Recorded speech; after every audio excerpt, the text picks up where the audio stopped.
ഒരിക്കൽ ഈ മൂപ്പൻ്റെ അവിടെ ചെല്ലുമ്പോഴേ ഒരു പാർട്ടി വന്നിട്ടുണ്ടായി ഒരു കേസിൽ പെട്ട കേസ് വിചാരണയൊക്കെ കഴിഞ്ഞ് വിധി പറയാനിരിക്കുന്നത്. അപ്പോൾ വിധി ഇവർക്ക് പ്രതികൂലമായിട്ടാണ് വരിക എന്നുള്ള അറിയാമല്ലോ സൂചന. വരുമ്പോൾ ഇപ്പോൾ കണ്ട് നായാടിക്കും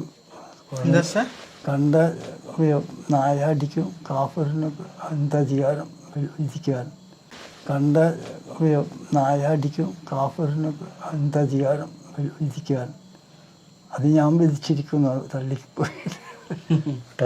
ഞാൻ തള്ളി അങ്ങനെ. പിന്നെ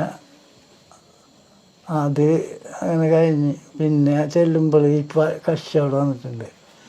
പിന്നെ ഒരു മാസം കഴിഞ്ഞ് അപ്പോൾ പറയണ കേസ് തള്ളിപ്പോയി.